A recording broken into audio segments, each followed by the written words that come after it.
I'm here to give you a quick rundown on the Great War, or as most people know it as, World War I. And the name that I think is funny is the war to end all wars. There's three major causes that happened to cause the war.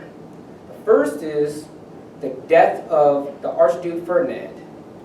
He was killed in assassination by Serbian terrorist group.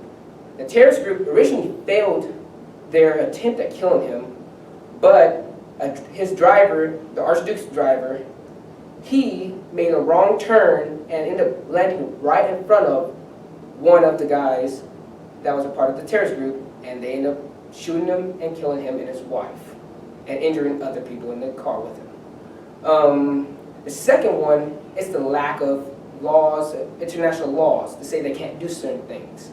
So that people will go trespassing other countries' territories and steal things and rob things, and there's no law that said they really couldn't do it other than the countries getting mad at each other and going to war for it, and fighting for every little scrap, even if it is going to other countries' properties.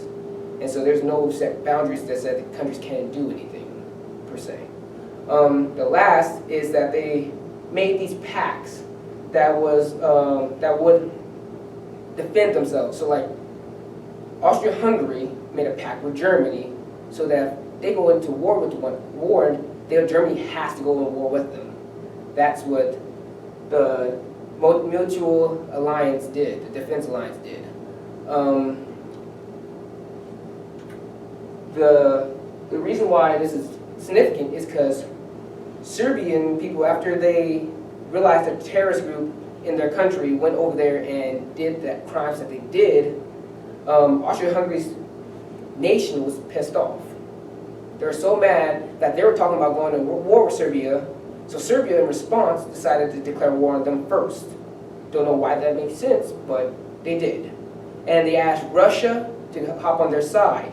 In fear of this, Austria-Hungary asked Germany to come help them out. But what Austria-Hungary and Germany didn't know is that when Serbia declared war on them, it wasn't just Russia that came to Serbia's aid. Great Britain and France also came along the way to help them out too. So that there's power on one side to help them out more than the other.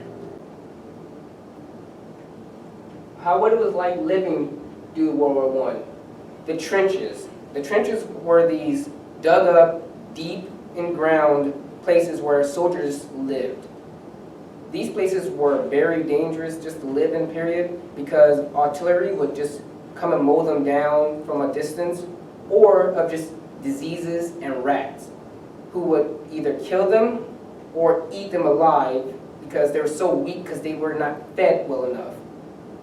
And so they would also die a lot because they have to go to this place called No Man's Land.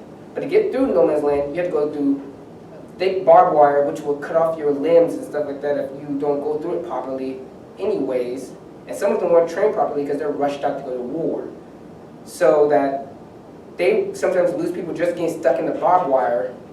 And then when they get out of barbed wire, they're getting met by machine gun bullets once they get out into No Man's Land, which is, No Man's Land is the land in between the both sides of the fighting. So one side and the other side is right here, and No Man's Land is everything in between it. So soldiers didn't have a nice, happy-go-lucky lives. If you're a soldier in war, you just hope that they did not tell you how to go out. The outcome of the war is that 20 million people died, either civilian or soldiers. The United States came in 1917, or April 6th of 1917, to help the Allies win the war. Woodrow Wilson, the president at the time in the United States, he came up with a treaty that the Central Powers had to sign in order to end the war. But the United States didn't actually sign the treaty because they didn't agree with what England and France wanted to do with the treaty and make Germany the main villain of the war and blame everything on them. So they had to give money and their rights to have a military for X amount of years.